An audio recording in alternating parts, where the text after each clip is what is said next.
Nous allons là parler aujourd'hui de l'intestin grêle et avec à la fois des petits flashs de disposition, de rapport et de vascularisation.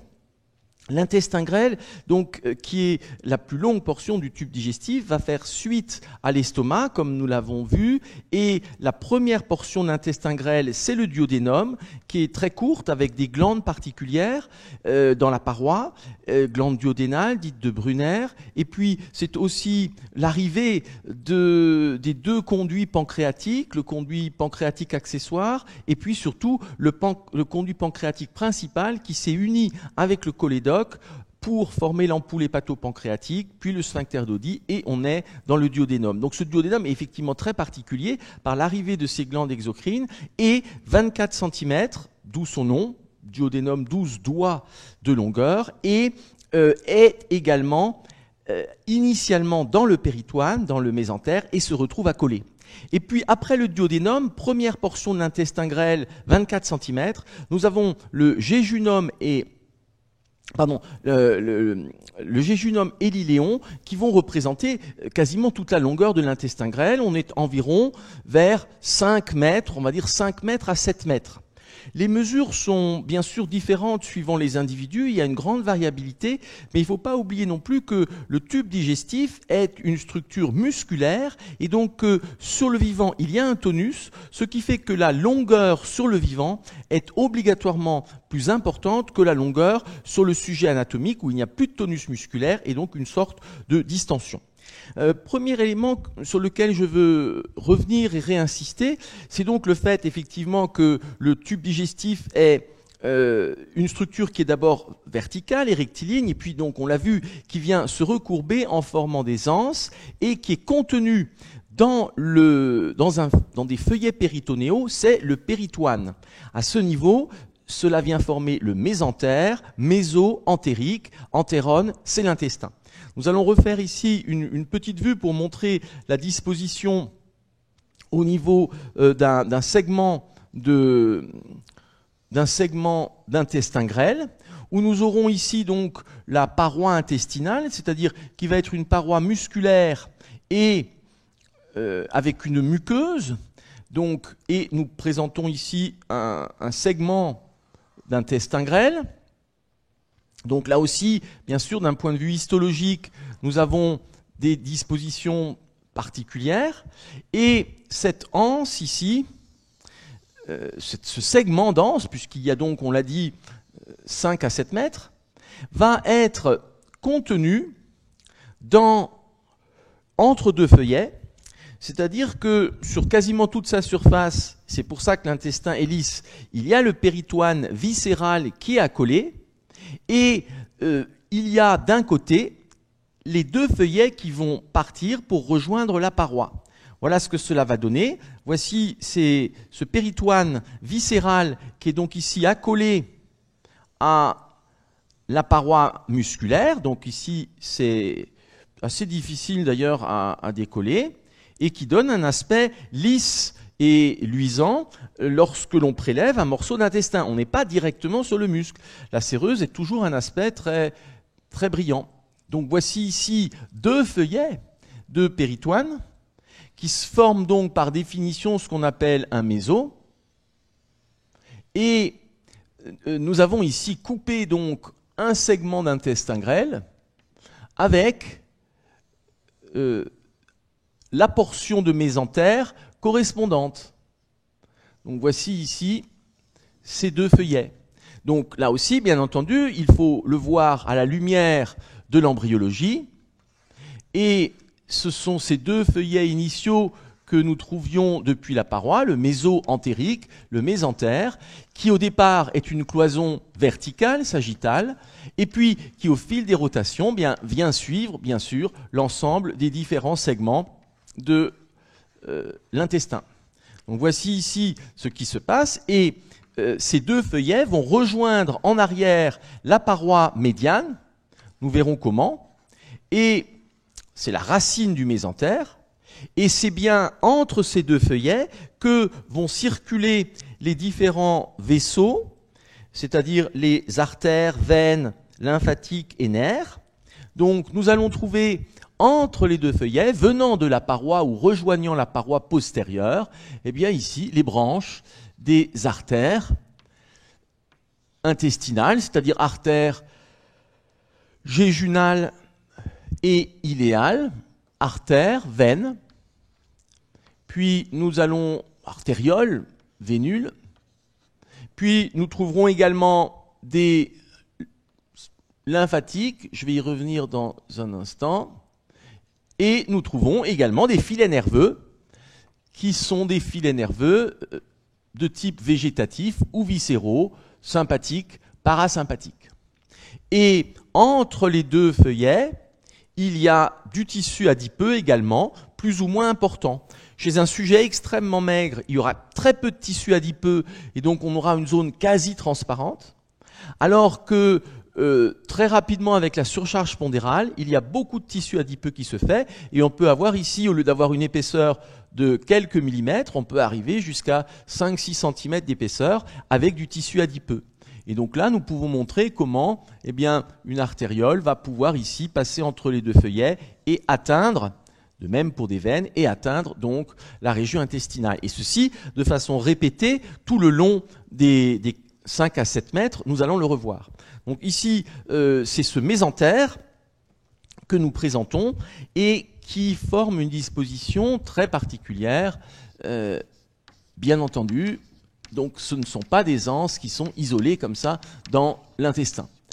Et ces feuillets vont bien sûr conditionner une certaine mobilité, mais aussi une certaine fixité de cet intestin. Nous pouvons également rappeler, ce qu'on a parfois tendance quand même souvent à oublier, même quand on lit des ouvrages, c'est que la progression dans l'intestin n'est pas une progression comme un tuyau d'arrosage, c'est-à-dire avec une pression ou simplement que ça coulerait comme un ruisseau ou une cascade. C'est bien le résultat d'une contraction, d'onde de contraction. C'est ce qu'on appelle le péristaltisme. C'est-à-dire que si on présente un segment intestinal, eh bien on va avoir un système d'ondes de contraction qui vont, on peut le faire dans un sens ou dans l'autre, ondes de contraction qui progressent de façon proximo-distale, c'est-à-dire depuis la région duodénale jusqu'à la jonction iléale. Donc ici, nous avons le tube digestif et il y a contraction des fibres musculaires, et ceci nécessite bien entendu un contrôle nerveux.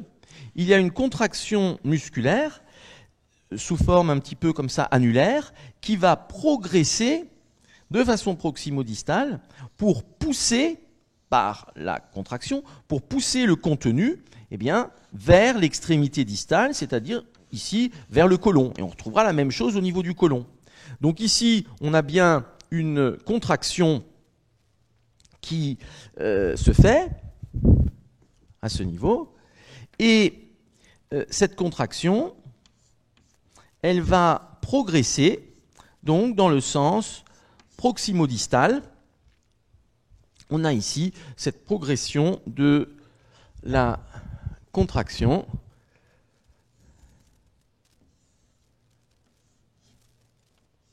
et donc nous sommes là dans le sens proximo-distal, c'est-à-dire depuis le début de l'intestin grêle jusqu'à la terminaison au niveau du côlon, et on aura la même chose pour le côlon.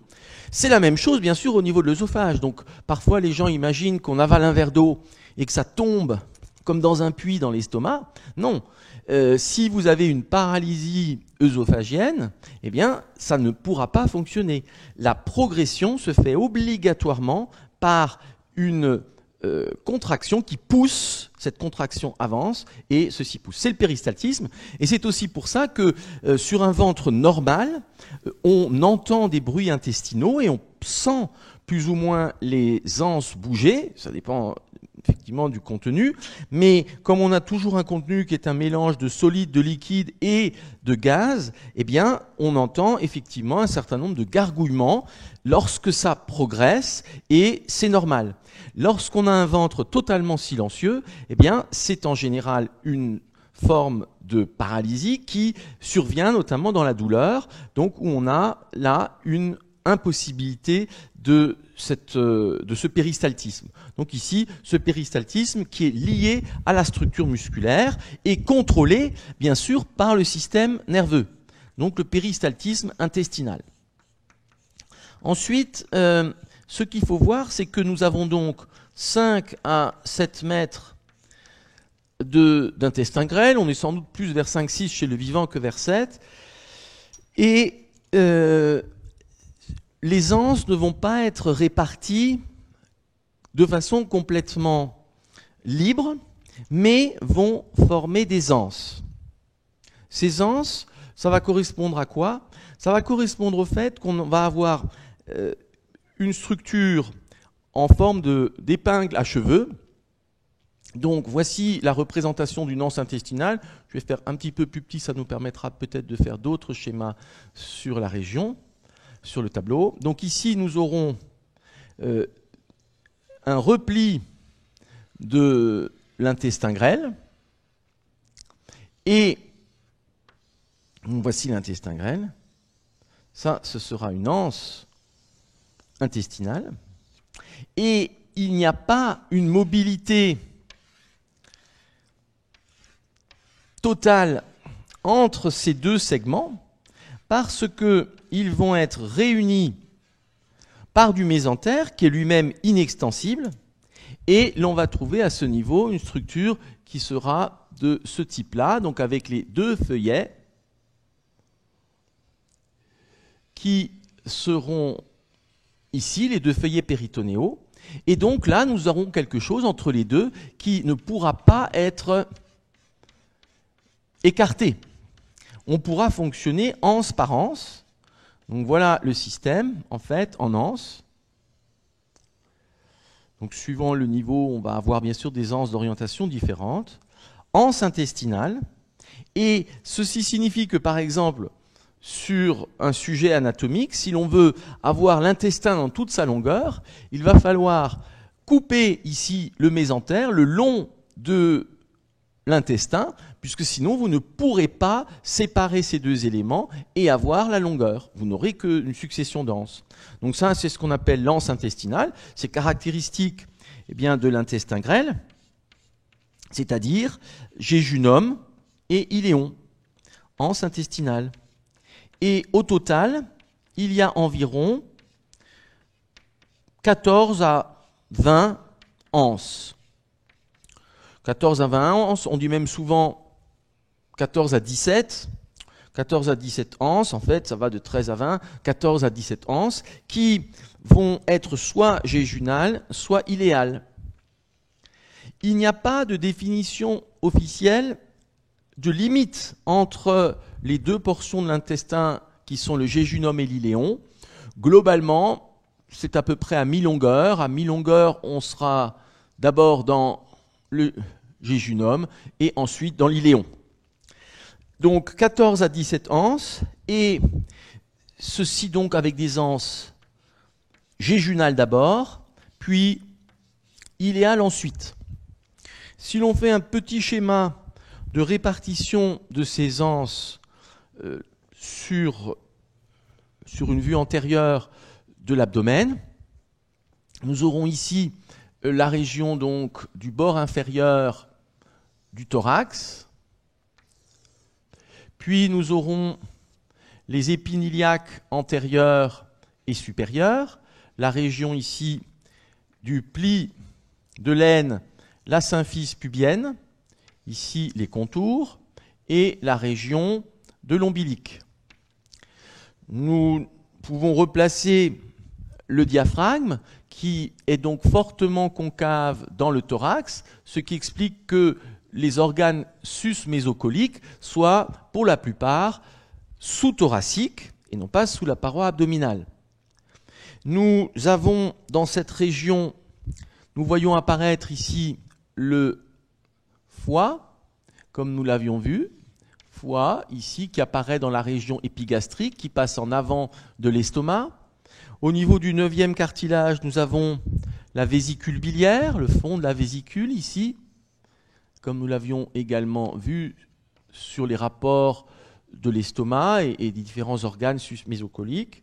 Et puis, nous avons ici l'estomac qui est en partie recouvert par le foie.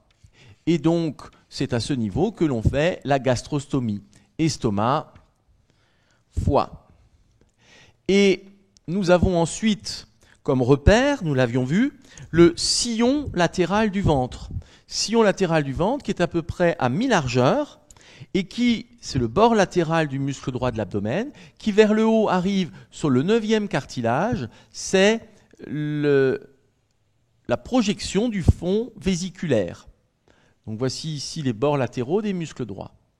Eh bien, les anses grêles vont se placer plus particulièrement vers la gauche et nous allons trouver donc 14 à 17 anses. Nous aurons l'angle duodéno-jéjunal et les anses jéjunales vont être plutôt de type ici horizontal, donc on aurait à peu près 7, bon c'est schématique ce que je fais.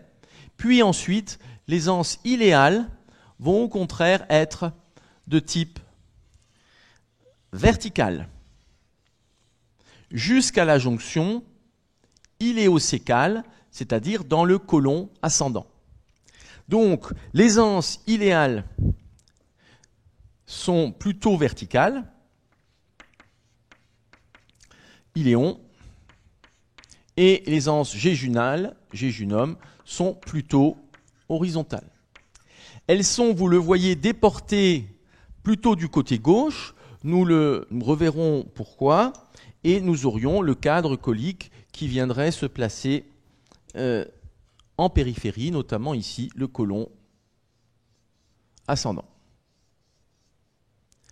Simplement ici, pour montrer ces éléments, bien sûr, ceci se décale, mais pour dire qu'on a cette structure dense, 14 à 17, nous sommes sur la jonction duodéno-jéjunale, puis des anses horizontales, puis ensuite des anses verticales. Voilà pour ces éléments principaux. Et nous allons maintenant voir ce qu'il en est de la racine du mésentère. En effet, à l'origine, la racine du mésentère, c'est donc l'endroit où les feuillets pariétaux, droit et gauche, viennent s'unir pour former une lame sagittale qui entoure l'intestin. Donc, si on faisait un tout petit rappel sur une coupe que nous avions vue, nous avons ici la paroi. Et donc, nous avions quelque chose qui était au départ symétrique, avec l'intestin primitif, ici. Nous avons comme repère l'aorte en arrière, puisque c'est de l'aorte que viendront les différentes branches nourricières, et que c'est aussi un organisateur dans la formation du corps, l'aorte et les nerfs. Et nous avons, mais ici pour l'abdomen, surtout l'aorte. Et donc on avait un feuillet droit, un feuillet gauche d'un point de vue péritonéal. Et nous avons ici le mésentère qui vient former ici les deux feuillets qui sont d'abord sagittaux. Donc ça, c'est encore une fois, c'est juste un petit rappel. C'est ce que nous avons vu. Nous sommes là sur le méso-entérique. Donc méso-entérique, ça a donné mésentère, le méso de l'intestin, entérone, intestin, grêle. Le mésentère. Donc primitivement, il est sagittal, antéro-postérieur.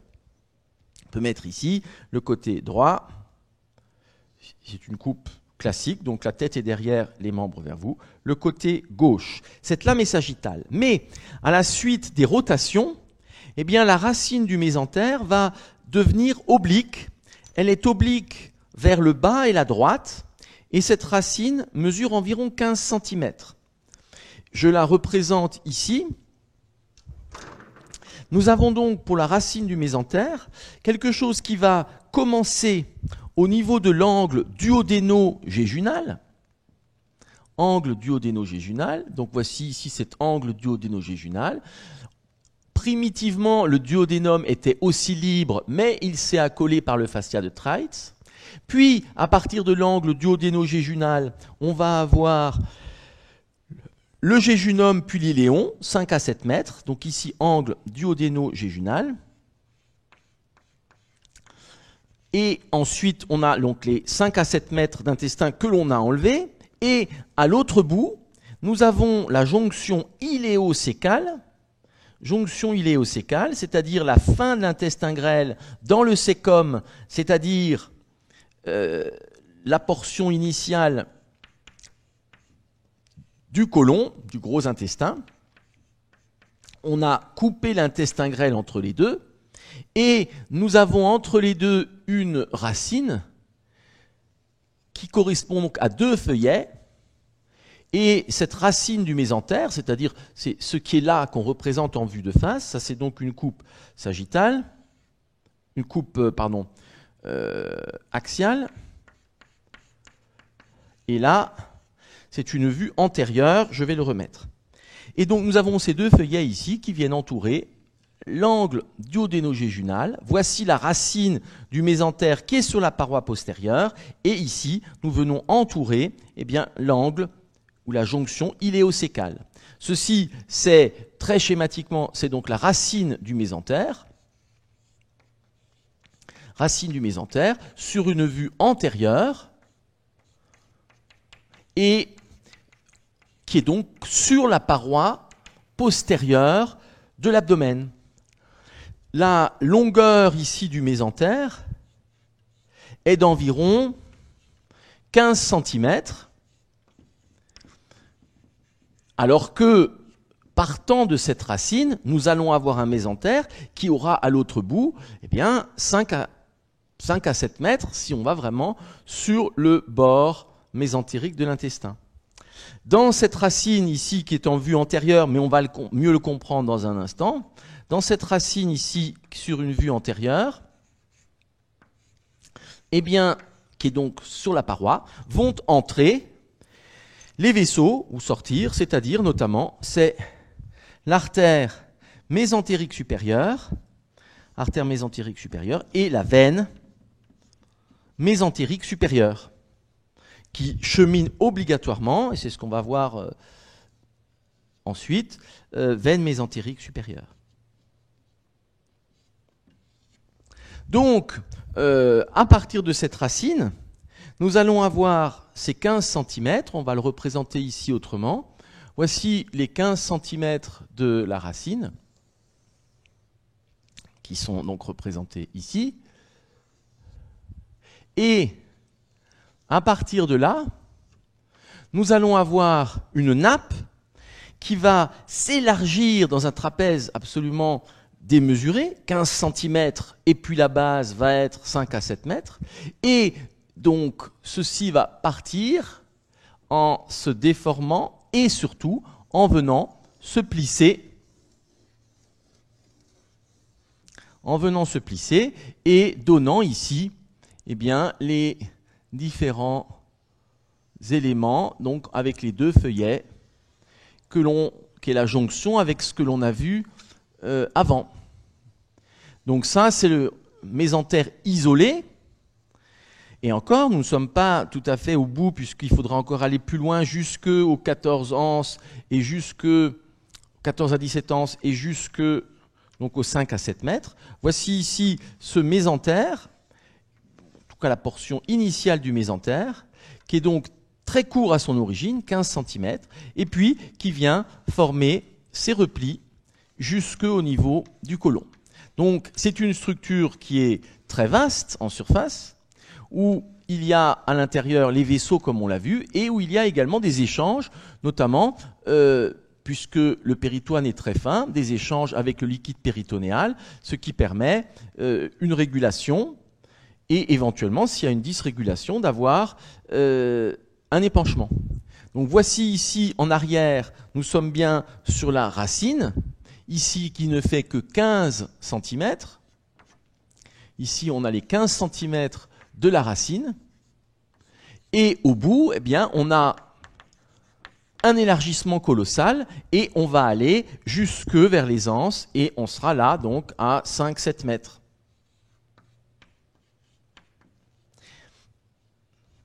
Nous avons cette racine qui est donc oblique vers le bas et la droite. Nous sommes ici à gauche et en haut. Nous sommes là en bas et à droite. Et la ligne médiane, nous allons la placer dans un instant. Donc ici, sur une vue antérieure, ce mésentère, et à l'intérieur, nous avons bien sûr les vaisseaux qui viennent se ramifier et que nous trouvons ici tout le long, donc qui sont sectionnés. Les petites artères, artérioles à ce niveau, donc tout le long. C'est-à-dire qu'il y en a des milliers, et nous allons revoir la vascularisation dans un instant. Voilà ici ces éléments artériels. Nous pouvons rajouter les éléments veineux. Et il y aurait les éléments nerveux et lymphatiques. D'ailleurs, je vais redire un tout petit mot sur les lymphatiques.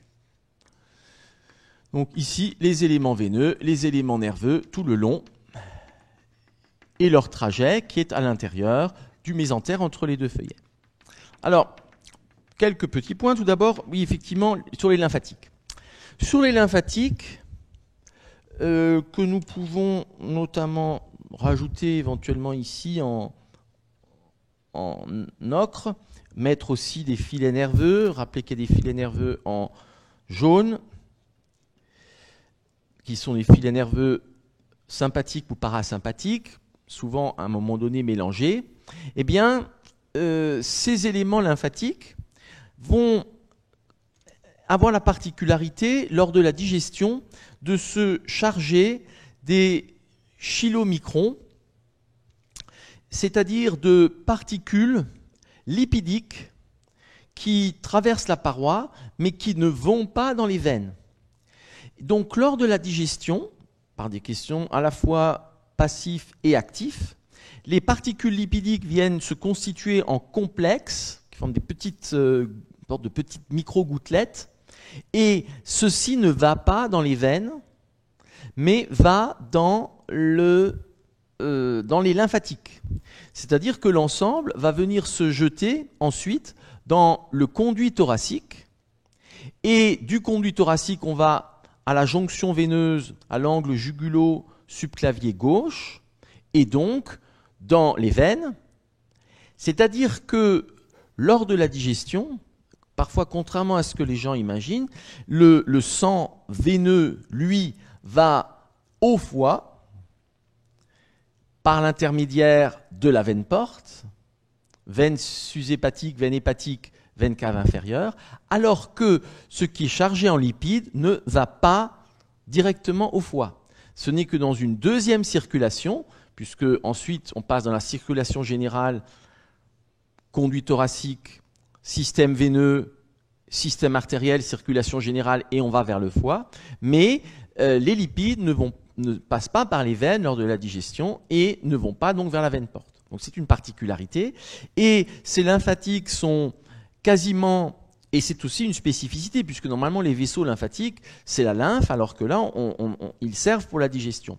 Et à l'état de repos alimentaire, à jeun, ils sont très fins, on ne les voit pas. En revanche, lors de la digestion, et plus le repas est gras, plus il se dilate. Et comme on va avoir de la lymphe avec des particules lipidiques, ça donne un aspect lacté, comme du lait, donc blanc, au lieu d'être de la lymphe qui est claire. Et c'est pour ça qu'on avait appelé ça autrefois les veines lactées.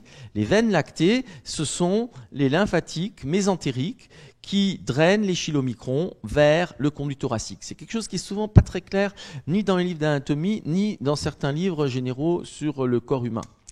Donc voilà pour ces éléments. Et nous allons maintenant voir deux choses. Nous allons faire une vue pour présenter la racine du mésentère, et puis nous ferons la vascularisation de l'intestin grêle. Nous ferons pour cela deux schémas. On va faire un premier schéma peut-être en commençant par la racine du mésentère. Je crois qu'on va faire je vais réfléchir juste pour utiliser au mieux les tableaux. On va essayer de le faire vers le haut ici. Donc nous allons représenter la colonne. Je réfléchis si je prends 2 ou 3 tableaux. Je crois qu'on va quand même prendre 3 tableaux et on changera à la pause. Donc ici, nous allons représenter une colonne vertébrale où nous irons de T10 vers le haut, puis nous aurons T11, puis T12, puis L1, puis L2, puis L3, puis L4, puis L5, puis c'est le plateau sacré. Donc ici 10, 11, 12, L1, L2, L3, L4, L5. Nous allons, sur cette vue, placer des éléments que nous connaissons. Nous allons aller progressivement pour présenter la racine du mésentère. Nous allons avoir tout d'abord la jonction entre l'estomac et le duodénum, c'est-à-dire le pylore, et le pylore est sur le flanc droit de la colonne vertébrale. Voici ici le pylore, au niveau de L1. Pylore. Nous avons la première portion du duodénum, qu'on appelle aussi la portion supérieure, qui va aller jusqu'à l'angle supérieur ou genou supérieur, et le cadre duodénal, nous l'avons vu, va descendre vers le bas jusqu'à la jonction, jusqu'au disque L3, L4. Donc nous aurons ici les contours de ce cadre duodénal. La portion inférieure, la portion descendante des deux, avec donc l'arrivée des voies biliaires et pancréatiques, puis l'angle duodéno-jéjunal qui va se présenter au-dessus d'un nouveau coude. On appelle parfois ça la portion D4, qui est le duodénum ascendant. Voici ici ce cadre duodénal, qui est donc de l'intestin grêle, mais avec des glandes particulières dans la paroi et l'arrivée des voies pancréatiques et biliaires. Morphologie qui sera variable suivant les individus, si on est plus ou moins allongé. Donc ici le duodénum, D1, D2, D3, D4, et ça c'est l'angle duodéno-jéjunal. On est sur de l'intestin grêle, et ici on est donc sur le pylore. Nous pouvons placer le pancréas, c'est-à-dire que nous aurons ici la tête du pancréas, qui est accolée dans le cadre pancréatique, tête du pancréas. Puis nous aurons le col, qui est une portion rétrécie. Vers ici, le bas et la gauche, nous avons le crochet, ou processus inciné ou incinatus du pancréas, qui nous mène au col. Et nous trouvons ici le corps et la queue du pancréas, qui sont légèrement ascendantes vers le haut et la gauche. Et globalement, c'est une languette glandulaire qui est au niveau de L1, comme nous avons pu le dire. Donc ceci nous amène bien sûr à revoir des éléments que nous avons déjà vus, mais pour comprendre la racine du mésentère. Donc ici, c'est le parenchyme glandulaire pancréatique, avec un aspect granuleux, une fine capsule autour du pancréas. À l'intérieur, donc, les cellules glandulaires exocrines qui sont drainées par le conduit pancréatique principal dit de Wirsung et le conduit pancréatique accessoire dit de Santorini. Voici ici donc ce pancréas. Nous pouvons, on va essayer de trouver, si je trouve un autre orange, il est là, non. Juste voir si c'est un orange un peu plus clair. Bon, non, mais je vais faire juste les contours comme ça, un peu plus appuyés. Voici ici le pancréas. Je vous rappelle donc tête, col, processus inciné ou crochet, et corps et queue. Il n'y a pas de limite officielle entre le corps et la queue. Nous pouvons placer au-dessus l'aorte abdominale, qui arrive en T12 en ayant passé sous le ligament arqué médian, ici, donc formé par un ligament qui réunit les piliers droit et gauche du diaphragme. C'est bien un orifice ostéofibreux, ce qui fait qu'il est inextensible et donc le diaphragme ne se contracte pas à ce niveau lors de la respiration, ce qui permet à l'aorte de conserver un calibre constant. Voici ici l'aorte abdominale. Nous allons la retrouver ici, mais nous placerons des branches dans un instant. Et puis nous trouverons la bifurcation vers le bas. Donc aorte abdominale ici au niveau de T12, où nous avons donc comme élément les premières branches qui vont se destiner au diaphragme, c'est-à-dire qui sont les branches subphréniques, artère phrénique inférieure droite et gauche. Voilà, artère phrénique inférieure droite et gauche. L'artère phrénique inférieure droite peut donner des branches pour le foie, donc qui donnerait des branches des artères hépatiques, variante importante à connaître. Et puis ici, nous trouvons le tronc cœliaque qui naît en T12.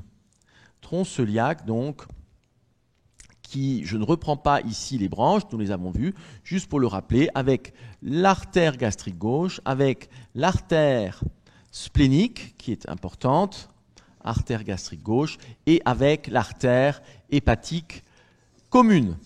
Donc voici ici l'aorte, voici ce que l'on voit au-dessus du pancréas, et en pratique, c'est ici bien sûr quelque chose qui est très postérieur, puisque l'aorte est contre la paroi, cette région cœliaque où on va trouver aussi des plexus nerveux, et nous sommes là en rétropéritonéal, donc il y a le péritoine postérieur, puis on a la bourse omentale, puis on a l'estomac. Donc ceci peut s'atteindre à travers le petit omentum. Nous avons comme autre élément, nous pouvons placer ici l'artère mésentérique supérieure. Elle naît en L1, derrière le pancréas, et nous voyons arriver cette artère mésentérique supérieure ici, eh bien, sous le pancréas, et nous avions vu que cette artère va passer en avant du crochet ou processus inciné du pancréas, et va passer ensuite eh bien, en avant du premier duodénum. C'est une artère importante, nous allons en revoir les branches tout à l'heure, puisque cette artère mésentérique supérieure va être l'artère de l'intestin grêle. Donc artère mésentérique supérieure, environ 9 mm. C'est une artère de type terminal, ça signifie que si elle se bouche au niveau de sa naissance, au niveau de L1, si elle se bouche à ce niveau, eh bien, c'est l'ensemble du territoire mésentérique qui va être atteint. Sur la droite de l'artère, parallèle, nous trouvons ici la veine mésentérique supérieure, qui va donc derrière le pancréas participer à la constitution de la veine porte. Voici artère et veine mésentérique supérieure, et la veine passe donc de la même façon en avant de la troisième portion du duodénum et en avant du crochet du pancréas et ensuite arrière du pancréas. Donc nous aurons ensuite vers le haut, nous verrons ici la naissance du tronc porte que nous avons revu hier, ou la dernière fois, qui est ici oblique vers le haut et la droite, mais aussi oblique vers l'avant, il vient vers vous, comme on l'a vu. Voici la veine porte. Donc, réunion de la veine mésentérique supérieure, de la veine splénique et de la veine mésentérique inférieure. Ici donc, la veine porte, le tronc porte. La veine mésentérique inférieure, elle, va passer juste en dehors, ici, de l'angle duodéno-jéjunal. Voici la veine mésentérique inférieure. Nous l'avions déjà dit également. L'artère splénique vient ici longer le bord supérieur du pancréas. Artère ici splénique, alors que la veine splénique est derrière le pancréas et l'ensemble vient former la veine porte. Voici ici, là, en pointillé, on pourrait mettre la veine splénique. Ceci, nous le connaissons et nous allons maintenant rajouter des éléments qui seront à la fois des rapports de ce duodéno-pancréas par rapport à la paroi postérieure et qui vont, d'autre part, nous servir pour comprendre la racine du mésentère. Nous avons comme élément postérieur, donc contre la paroi dans le rétropéritoine, nous avons la veine cave inférieure. Cette veine cave inférieure sera verticale. On va prendre un bleu plus foncé pour la distinguer de la veine porte. Et elle était à l'origine contre l'aorte, mais vient progressivement s'en écarter pour aller vers le haut et la droite, et notamment séparée de l'aorte par le pilier droit du diaphragme, ici, pilier droit du diaphragme, qui vient séparer l'aorte et la veine cave inférieure. Cette veine cave inférieure était donc verticale ici, et puis arrivée au niveau des piliers de l'aorte, vient commencer à remonter plus vers la droite pour ensuite traverser le diaphragme. C'est ici la veine cave inférieure. Veine cave inférieure, donc que je mets dans un bleu plus foncé. Veine cave inférieure, veine porte. Nous allons maintenant voir des éléments inférieurs qui seront la bifurcation aortique qui est au niveau de L4. Donc nous avons ici bien l'aorte abdominale qui a abandonné le tronc cœliaque, l'artère mésentérique supérieure en L1. En L1, caché par le pancréas, nous avons bien sûr la naissance des artères rénales. Et ici, en L4, nous retrouvons l'aorte abdominale qui vient, en L4, former la bifurcation aortique, c'est-à-dire c'est la naissance des deux artères iliaques communes, iliaque commune droite, iliaque commune gauche. Donc voici ici cette bifurcation aortique en L4 que nous pouvons représenter. Et nous voyons donc que l'aorte est difficilement accessible dans sa partie entre L1 et L3, puisque cachée par le duodénopancréas, alors que l'aorte sera, et ses branches seront plus accessibles au-dessus, tronc cœliaque, et en dessous, bifurcation aortique. Donc, il est plus facile de faire une chirurgie ou de mettre une prothèse vasculaire au niveau de la bifurcation qu'au niveau de L1, L2 ou L3, où il faudrait décoller les éléments. Ça se fait bien sûr, mais ce n'est pas aussi aisé que d'atteindre ou la région cœliaque ou la région de la bifurcation aortique. Bifurcation aortique, donc L4.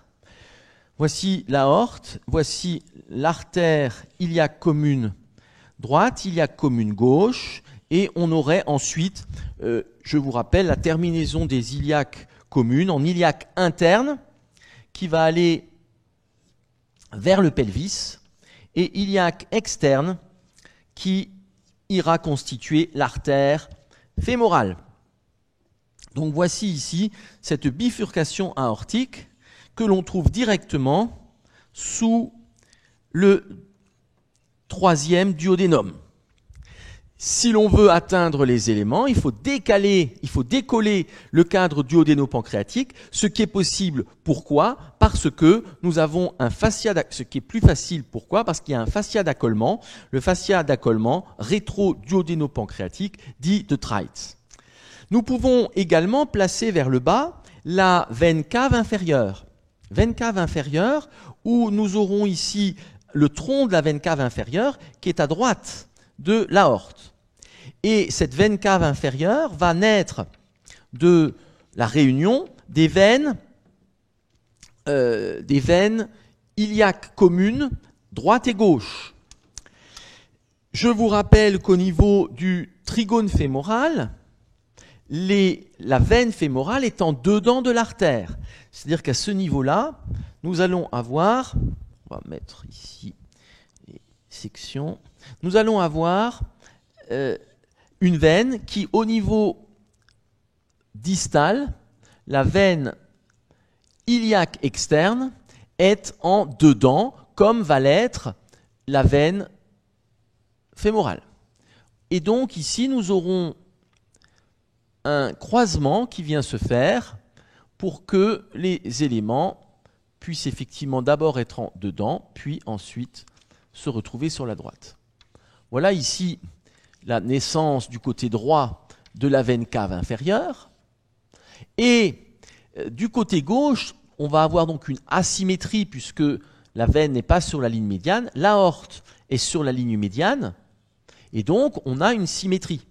Mais comme la veine cave est décalée sur la droite, il y a bien sûr une asymétrie. Et qu'est-ce qui se passe? Bien ici, on retrouve la veine fémorale ou veine iliaque externe qui est en dedans de l'artère, mais cette veine iliaque externe et iliaque commune gauche, qui sont ici en dessous de l'artère, vont devoir passer derrière le plan artériel pour gagner la veine cave inférieure. Voici ici la veine iliaque commune gauche. Ce sont des éléments que nous avons vus avec le pelvis, ce sont des éléments que vous avez vus aussi avec le rétropéritoine, mais qui est important de rappeler et qui vont nous servir, encore une fois, pour la racine du mésentère. Donc ici, nous avons une disposition asymétrique et nous voyons que la veine iliaque commune gauche doit passer derrière l'artère iliaque commune droite. Et à ce niveau, je vous rappelle que les parois artérielles sont musculaires, épaisses et donc ont une capacité de compression. À ce niveau, la veine gauche peut être comprimée par l'artère droite, puisqu'on passe en arrière. Et en arrière, c'est le plan osseux. Donc, à ce niveau, une compression veineuse classique, c'est ce qu'on appelle le syndrome de Coquette. Il y a plusieurs orthographes dans la littérature. Syndrome de Coquette, C-O-C-K-E-T. Syndrome de Coquette qui fait que on peut avoir ici une compression de la veine iliaque commune gauche par l'artère, notamment chez des personnes âgées où l'artère est calcifiée et donc appuie d'autant plus de façon indéformable, mais aussi dans la grossesse, où dans la grossesse on va appuyer sur cette région et gêner le reflux gauche. Ce qui fait que le retour du sang veineux gauche, du membre inférieur ou du pelvis, est plus difficile qu'à droite, et il y a possibilité de stase, ce qui explique que les phlébites soient plus fréquentes du côté gauche que du côté droit. C'est ça le syndrome de Coquette classique. Nous pouvons, donc là nous avons les rapports rétropéritonéaux, c'est à la fois intéressant bien sûr pour le mésentère et l'intestin grêle, et c'est aussi important puisque nous retrouvons là les rapports du duodéno-pancréas. Nous allons maintenant placer les contours du rein, des reins. Rein droit, rein gauche. Je réfléchis si je les mets en blanc ou en ocre. Je vais les mettre en ocre. Donc nous allons avoir le rein gauche. Le rein gauche va remonter jusqu'en T10. Et vous savez que l'axe du rein est oblique vers le bas et le dehors. C'est-à-dire que le pôle supérieur du rein est plus proche de la ligne médiane que le pôle inférieur. Donc l'axe du rein ici est oblique vers le bas et le dehors. Et nous trouvons ici la partie haute, puis sous le pancréas, nous trouvons la partie basse du rein qui va descendre jusqu'au disque L2, L3. Tout petit peu aller trop bas ici, donc qui descend jusqu'au disque L2, L3. Voilà ici le rein gauche en forme classique de haricot. Donc ce rein gauche ici qui va être rétropéritonéal et qui voit son île caché par la queue du pancréas. Nous avions vu les rapports postérieurs de l'estomac et en faisant les rapports postérieurs de l'estomac, nous avions dit que nous avions la queue du pancréas, en dessous nous aurons l'angle colique gauche et qu'il y avait le rein au-dessus. Donc à travers ce que nous voyons ici, il suffirait de rajouter la rate et l'estomac pour avoir les rapports complets de cette région. Rate qui a une face rénale ici sur le rein gauche et l'estomac qui viendrait devant, donc rapport avec la rate, en partie avec le rein gauche, en partie avec le duodéno-pancréas. À la partie supérieure, mais décalée vers le dedans, nous avons la glande suprarénale que je vais mettre ici en violet, donc qui n'est pas vraiment au sommet ici, mais vous le savez, qui est déviée ici vers le dedans. Voici la glande suprarénale gauche, ce qui coiffe le rein gauche. Autour, il y a bien sûr une capsule, il y a bien sûr un fascia que nous ne représentons pas ici. Le rein, partant du rein gauche, on va tout de suite le faire pendant que j'y pense, partant du rein gauche, nous avons bien sûr les éléments du île ou arrivant au rein gauche. L'artère rénale gauche, elle naît au niveau de l'aorte et donc elle va être cachée par le pancréas. Naissance des artères rénales en L1. La veine rénale gauche, également en L1, qui va rejoindre la veine cave inférieure, est également cachée par le pancréas. Qu'est-ce qu'il y a comme autre élément au niveau du île? Eh bien, c'est la naissance des voies urinaires, cavité piélo-calicielle et naissance de l'urtère. Et l'urtère naît donc ici au niveau du île, caché par la queue du pancréas, et nous voyons ici apparaître l'urtère en dessous du pancréas, qui va descendre vers le pelvis.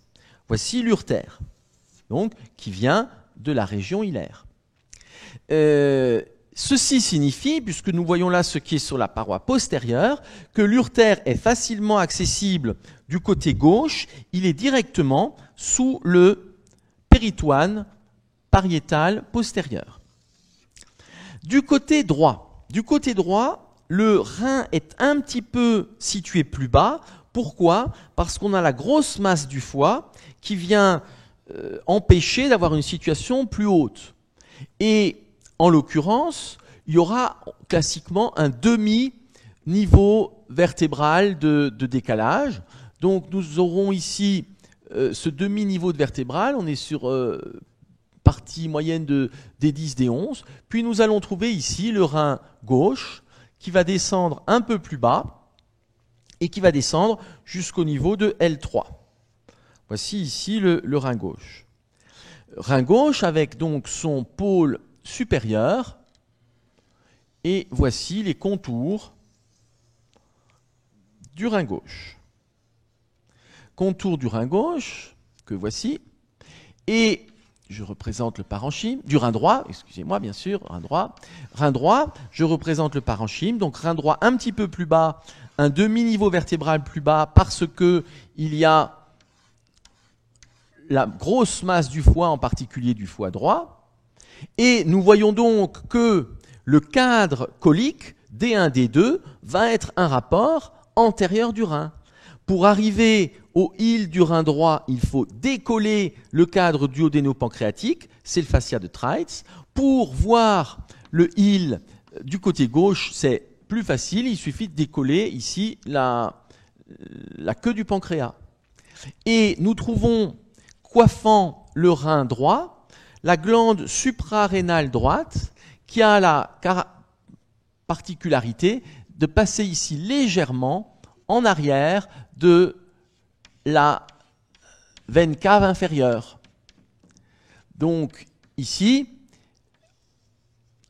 pour voir la glande suprarénale complètement, il faut décoller la veine cave inférieure. Il faut faire attention puisque c'est une paroi qui est très fine et on peut la blesser. Donc quand on est ici sur cette région, pour atteindre complètement la glande suprarénale droite, il faut décoller la veine cave inférieure en étant très prudent de ne pas la déchirer. Et qu'est-ce qui nous reste encore maintenant à voir? Eh bien, il reste à voir l'urtère droit. Nous avons la région hilaire droite ici qui est au niveau de L1, donc cachée par le cadre duodéno-pancréatique. On a l'artère rénale droite qui arrive en L1, on a la veine rénale droite qui arrive en L1 et on a la naissance de l'urtère. Et ici, nous voyons que l'urtère, contrairement au côté gauche, l'urtère va être complètement cachée par le cadre duodéno-pancréatique. Voici l'urtère qui arrive ici et qui n'apparaît que sous le duodéno-pancréas. Donc, du côté droit, c'est beaucoup plus difficile d'atteindre l'urtère. Il faut décoller le duodéno-pancréas et par le fascia de Treitz, alors qu'ici, vous voyez qu'on a l'urtère gauche sur quasiment toute sa longueur. Voici pour ces premiers éléments, et maintenant nous allons placer des éléments de péritoine, ce qui est toujours le plus complexe comme on l'a déjà pu le dire. On peut rajouter éventuellement encore un tout petit peu d'artère ici. On peut mettre l'artère hépatique propre qui remonte avec le pédicule hépatique. Ça fera une jonction avec ce que nous avions vu. Nous pouvons éventuellement rajouter aussi des voies biliaires dans le pédicule hépatique avec ces voies biliaires qui vont s'engager ensuite derrière le pancréas. Voici le conduit cholédoque et nous aurons donc vers le bas l'angle porto-cholédocien que nous avions déjà cité. Voici ici le cholédoque. Alors, nous allons trouver la racine du mésocolon transverse. La racine du mésocolon transverse est donc quelque chose qui va être horizontal, quasiment horizontal. En fait, c'est légèrement ascendant. Et dans cette racine du mésocolon transverse, nous voyons que cette racine va à peu près croiser la mi-hauteur du deuxième duodénum. Et que cette racine va être à peu près maintenant transversale. Voici la partie inférieure. Et cette racine vient longer ensuite le bord inférieur du pancréas.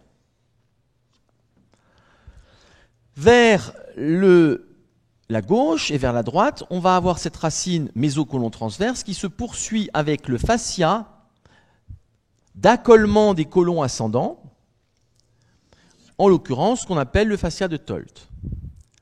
Deuxième feuillet du mésocolon transverse, donc qui viendrait vers vous. Ce deuxième feuillet supérieur va venir ici entourer l'angle, la jonction entre le duodénum et l'estomac et va entourer ici le pédicule hépatique. Donc voici ce prolongement qui entoure pédicule hépatique et la région du premier duodénum, obligatoirement, puisque ces éléments viennent de l'arrière et viennent vers le hile hépatique, c'est ce qu'on a vu lors du cours précédent. Et nous arrivons là, sur le deuxième feuillet du mésocolon transverse, jusque vers la poursuite vers l'accolement du côlon descendant, côlon gauche, et c'est ce qu'on appelle ici le fascia de Tolt gauche. Donc on est Tolt gauche, on est sur le côlon gauche. Il n'y a là pas de péritoine, c'est un accolement. La même chose ici de l'autre côté, où nous allons avoir la jonction entre le mésocolon transverse, côlon ascendant, et ce sera ici, eh bien, cette zone d'accolement du côlon droit ou côlon ascendant, donc avec ce qu'on appelle le Tolt droit, fascia de Tolt droit.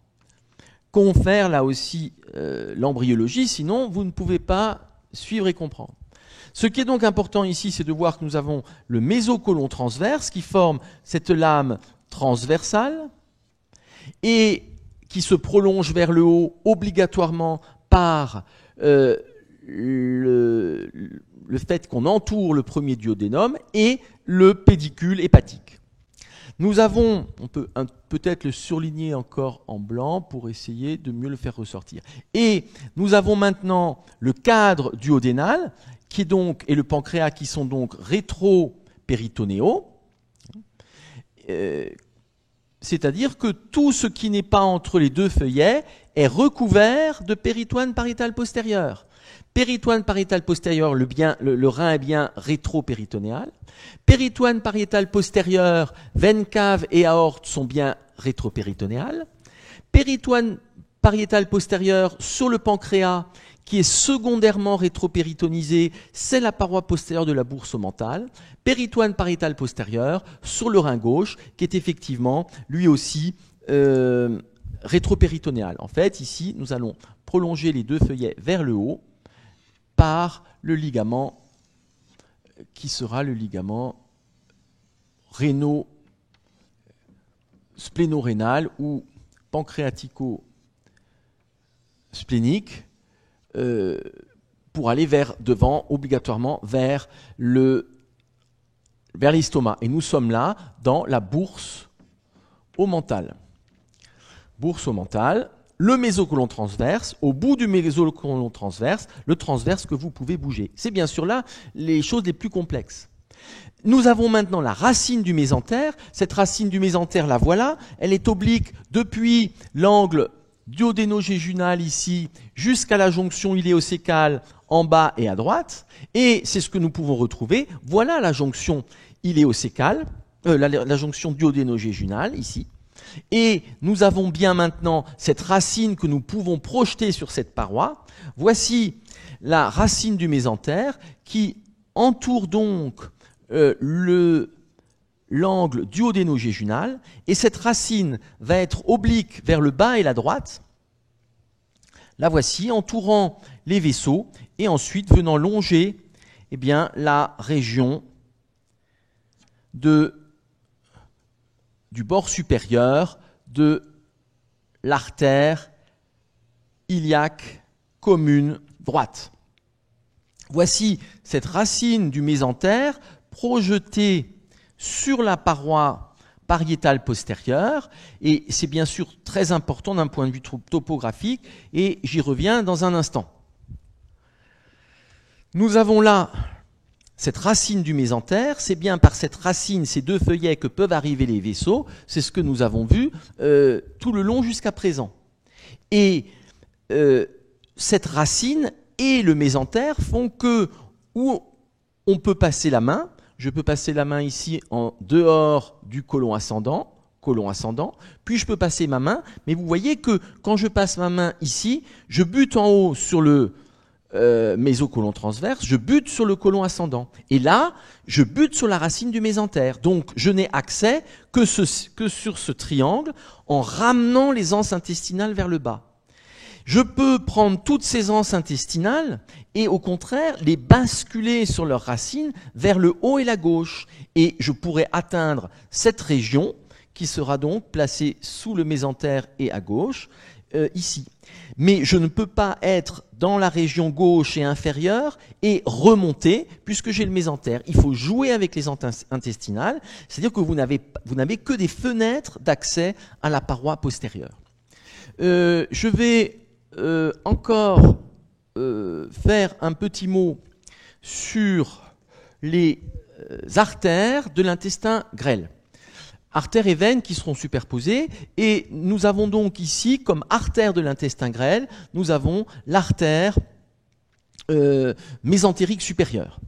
Je vais faire un petit schéma ici, ça on n'entamera pas les autres tableaux, un petit schéma de cette artère mésentérique supérieure. Donc, l'artère mésentérique supérieure naît au niveau de L1.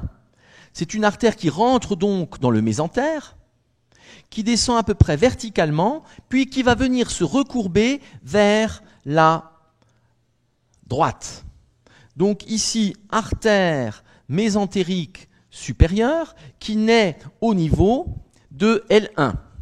Artère mésentérique supérieure au niveau de L1, de l'aorte.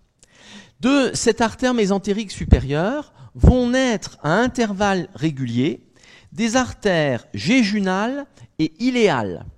Artères jéjunales et iléales, il y en aura en gros une par anse, et c'est-à-dire qu'il y en aura 14 à 17.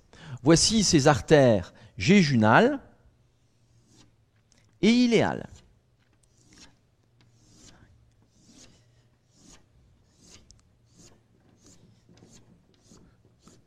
Il y en a 14 à 17. Elles partent du bord gauche de l'artère mésentérique supérieure que l'on voit ici en vue antérieure.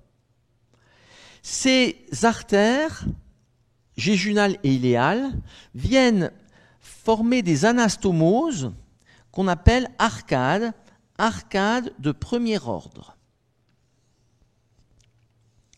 Donc anastomose entre ces 14 à 17 artères jéjunales et iléales qui viennent former des arcades de premier ordre. Des arcades de premier ordre vont naître des vaisseaux qui se dirigent donc vers l'intestin, dans le mésentère, qui vont partir à de multiples niveaux et qui eux-mêmes viennent s'anastomoser pour former des arcades de deuxième ordre. Tout ça dans le mésentère. Des arcades de deuxième ordre naissent des vaisseaux qui sont parfois appelés vaisseaux de troisième ordre, mais surtout ces vaisseaux qui sont encore plus nombreux, puisqu'on se rapproche des 5 à 7 mètres, vont eux-mêmes s'anastomoser pour former des arcades de troisième ordre. Donc c'est une architecture artérielle absolument incroyable. Tout cela au sein du mésentère. Et bien sûr, ce qui est très particulier, c'est que cette artère mésentérique ici fait environ, donc sa coquette c'est autre chose, ça va avec le haut. Cette artère qui naît en L1, c'est un calibre d'environ 9 mm. Donc c'est une grosse artère, mais avec une nécessité d'une division qu'il n'y a nulle part ailleurs dans le corps humain pour atteindre de cette artère de 9 mm pour atteindre l'ensemble des 5 à 7 mètres de l'intestin. Et des arcades de troisième ordre partent des vaisseaux qu'on appelle les vaisseaux droits, qui viennent, eux, longer l'intestin. Donc, nous avons 14 à 17 artères jéjunales et iléales, nous avons les arcades de premier ordre, arcades de deuxième ordre, arcades de troisième ordre, puis des vaisseaux droits qui sont ceux que nous avons représentés ici. Donc un système qui est très complexe, et ceci est intramésentérique. Ceci est entre ces deux feuillets, c'est-à-dire que ceci est là, entre les deux feuillets du mésentère, jusqu'à la périphérie que nous avons vue ici. La veine sera superposable. Le dernier élément est comment se termine cette artère mésentérique supérieure. Cette artère mésentérique supérieure ici vient se terminer au niveau, et on en redira un mot, au niveau de la jonction iléocécale, c'est-à-dire qu'on est à la jonction vers le gros intestin, c'est ce qu'on verra, et vient former ici ce qu'on appelle l'artère iléocécale. Toutes ces artères, ces 14 artères et ces arcades, premier, deuxième, troisième ordre, c'est le bord gauche et inférieur de l'artère. On est dans le mésentère. Mais il y a également ici deux branches principales du côté droit. Nous trouvons ici une artère iléocécale qui va descendre vers la jonction iléocécale. Nous trouvons une artère colique droite et nous trouvons une artère colique moyenne. Artère colique droite, on va en reparler dans un instant. Artère colique droite, artère ici iléocécale, et nous allons en reparler dans un instant. Donc, l'essentiel des branches, 14 à 17, c'est du bord droit et inférieur de l'artère mésentérique supérieure, ici, L1, et ces deux branches coliques et iléocécales, elles, sont derrière le péritoine pour arriver au niveau du côlon qui est accolé. On en redira un mot avec l'étude du côlon. Je vous remercie pour votre attention. Le prochain cours et dernier sera donc consacré au côlon.